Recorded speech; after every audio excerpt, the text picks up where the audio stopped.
तो अभी अभी आपने देखा कि वित्त मंत्री माफ़ कीजिए वाणिज्य मंत्री पीयूष गोयल साहब से बातचीत कर रहे थे राहुल जोशी जी, जो कि एडिटर इन चीफ है नेटवर्क 18 के।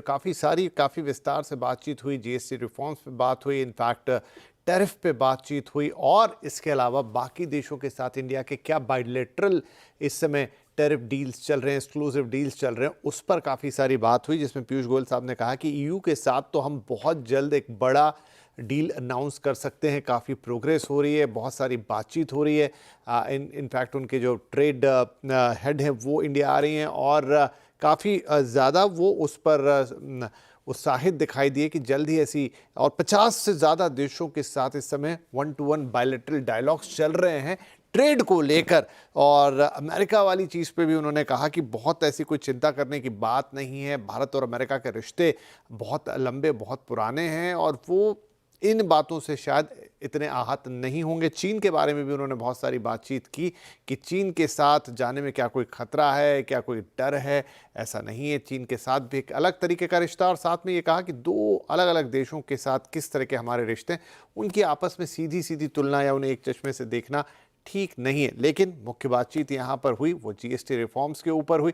क्या कहा उन्होंने जीएसटी रिफॉर्म्स को लेकर, आइए आपको सुनाते हैं। Do you think there was also, income tax cuts, for the bonanza for the middle class in the last budget, followed by now rationalization of GST, a long-standing demand. Like you said, it's taken months of, work on it. Are you sure that this is, how confident are you that this is going to spur demand, spur consumption, and also eventually investment? It's very logical, Rahul ji. Take, for example, the reduction in cement from 28% to 18%. Yes. It suddenly brings down the cost of real estate and building a home. Prime Minister Modi has already provided a free home to 4 crore brothers and sisters, families in the country, another 2 crores more in the coming 4-5 years. A reduction in cement price also helps the middle class now get the ability to own an affordable home. When you reduce the price for tractors, tractor parts, all other farm equipment, you are helping the farmer modernize, helping him improve his productivity. Right. When you make the two-wheeler cheaper or a small car cheaper of 1200cc, the aspirational middle class, the young men and women who wants to have a two-wheeler, gets encouraged and is able to afford to buy a two-wheeler, with interest rates also simultaneously coming down, thanks to low inflation, and loans becoming cheaper and easily available in a strong banking system that we have today, not what we had in 2014. When the housewife goes out into the market, almost every product of daily use, all food products, all processed goods, foods, all material that is required for her kitchen, foodstuffs, utensils, everything will see a transformational reduction in prices. And industry has committed to us that they will make sure that the full benefit is net of input taxes is passed on to the consumers. So consumers are in for significant gain, and I'm very, very confident. तो चलिए यहाँ पर एक छोटा सा break लेते हैं, लेकिन ब्रेक के बाद आपके लिए कुछ और महत्वपूर्ण खबरें होंगी, और ये जो बड़ा इंटरव्यू है इसे भी आप दोबारा देख पाएंगे। आपको वो समय भी बताएंगे कि कब आप इसे देख सकते हैं।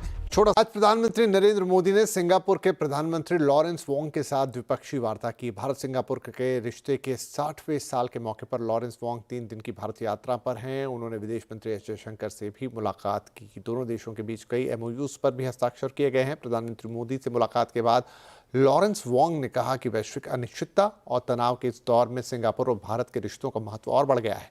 उन्होंने कहा कि भारत से हमारा रिश्ता इतिहास और संस्कृति से जुड़ा हुआ है। वहीं प्रधानमंत्री मोदी ने आतंकवाद के खिलाफ भारत की लड़ाई में साथ देने के लिए सिंगापुर को धन्यवाद दिया। आतंकवाद को लेकर हमारी समान चिंताएं हैं। हम मानते हैं कि आतंकवाद के खिलाफ एकजुटता से लड़ना सभी मानवतावादी देशों का कर्तव्य है। पहलगाम में हुए आतंकवादी हमले के बाद भारत के लोगों के प्रति संवेदना और आतंकवाद के खिलाफ हमारी लड़ाई में समर्थन के लिए मैं प्रधानमंत्री वोंग और सिंगापुर सरकार का आभार व्यक्त करता हूं। जल्दी आपको कॉल ड्रॉप और स्लो इंटरनेट स्पीड से छुटकारा मिल सकता है। दूरसंचार विभाग टेलीकॉम सेवाओं की गुणवत्ता नियम कड़े करने की तैयारी कर रहा है। इसके लिए उसने सभी टेलीकॉम कंपनियों से राय मांगी है। कैसे सेवाओं में सुधार आएगा, बता रहे हैं हमारे संवाददाता असीम मनचंदा। बहुत सारे लोगों को नेटवर्क की समस्या का सामना करना पड़ता है, कॉल ड्रॉप का सामना करना पड़ता है, उनका इंटरनेट स्लो चलता है। लेकिन जब कंपनियों की क्वालिटी ऑफ सर्विसेज के पैरामीटर्स की बात आती है तो सारी कंपनियां इसके अंदर खरी उतरती हैं और कंपनियों के ऊपर कोई भी पेनल्टी नहीं लगती है। टेलीकॉम रेगुलेटरी ने इन क्वालिटी ऑफ सर्विसेज के नियमों को कड़ा करने की सिफारिश की थी। दूरसंचार विभाग से कहा था कि हर एक स्टेट वाइज टेलीकॉम कंपनियों की जो नेटवर्क है उसकी जांच होनी चाहिए, कॉल ड्रॉप्स की जांच होनी चाहिए और उसके हिसाब से ही कंपनियों के ऊपर कार्रवाई की जानी चाहिए। टेलीकॉम कंपनियां लगातार इसका विरोध कर रही थी। उनका कहना था कि इनसे उनका कंप्लायंस बर्डन बढ़ जाएगा, उनका खर्चा बढ़ जाएगा। टेलीकॉम कंपनियों ने इसका विरोध किया था, लेकिन सरकार अब इसको लागू करने की तैयारी कर रही है। सरकार ने बाकायदा एक नोटिस जारी किया और सभी टेलीकॉम कंपनियों से इसे लागू करने के ऊपर राय मांगी है।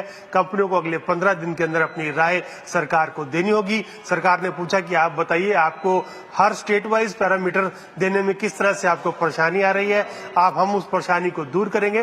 तो एक बार ये सरकार को कंपनियां अपने कमेंट देती हैं तो सरकार उस परेशानी को दूर करते हुए टेलीकॉम कंपनियों को कहेंगी कि आप हर महीने हर स्टेट का हमको पैरामीटर्स क्वालिटी ऑफ सर्विसेज का दीजिए। तो टेलीकॉम कंपनियों को अपनी सर्विसेज सुधारने के लिए मजबूर होना पड़ेगा, नहीं तो उनके ऊपर पेनल्टी लगाई जाएगी। तो आने वाले दिनों में इसके चलते आपकी जो टेलीकॉम की सर्विसेज है वो बेहतर हो सकती हैं।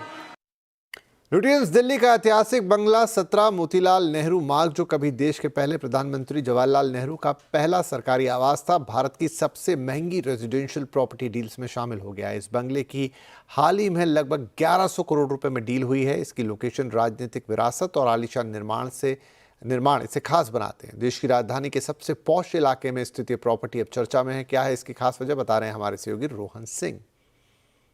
मेरे पीछे जो आप ये बंगलो देख रहे हैं 17 मोतीलाल नेहरू मार्ग, ये है काफ़ी महत्वपूर्ण। इसका ऐतिहासिक महत्व है खासतौर पे इसलिए क्योंकि भारत के पहले प्रधानमंत्री जवाहरलाल नेहरू का ये पहला आधिकारिक निवास रहा था। उस समय इसे यॉर्क रोड कहा जाता था। नेहरू 1948 में तीन मूर्ति भवन में शिफ्ट कर गए, लेकिन उससे पहले कुछ समय के लिए वो यहाँ रहे थे। और अब ये बंगलो एक बार फिर से चर्चा में है इसलिए क्योंकि ये शामिल हो गया है देश की सबसे महंगी प्रॉपर्टी डील्स में से। इसे 1100 करोड़ में खरीदा है। जानकारी के मुताबिक एक बेवरेज कंपनी के मालिक ने इसे खरीदा है। इसकी जो वर्तमान मालिक हैं वो है राजकुमारी कक्कड़ और बीना रानी, जो कि राजस्थान की रॉयल फैमिली से बिलोंग करती हैं। उन्होंने इसे बेचा है। और इसके अगर आर्किटेक्चर की बात करें, कुल मिला के 3.7 एकड़ में फैला हुआ है इसका जो पूरा एरिया है। जो कंस्ट्रक्शन है वो अकेले 24,000 स्क्वायर फीट में फैला हुआ है और बहुत ही ब्रिटिश कालीन आर्किटेक्चर आपको यहाँ पे दिखेगा। बहुत ही क्लासिकल लुटियंस जो आर्किटेक्चर है वो यहाँ पे दिखेगा। लुटियंस जोन के बिल्कुल केंद्र में है ये। ठीक बगल में इसके आपको होटल ताज मानसिंह दिखेगा। और अब जिस तरीके से ये जो बंगलो है फिर से चर्चा में है, इसे सबसे महंगी प्रॉपर्टी डील्स में ये शामिल हो गया है। रोहन सिंह, दिल्ली। और इस बुलेटिन में फिलहाल इतना ही, लेकिन CNBC आवाज पे खबरों का सिलसिला जारी है। नमस्कार।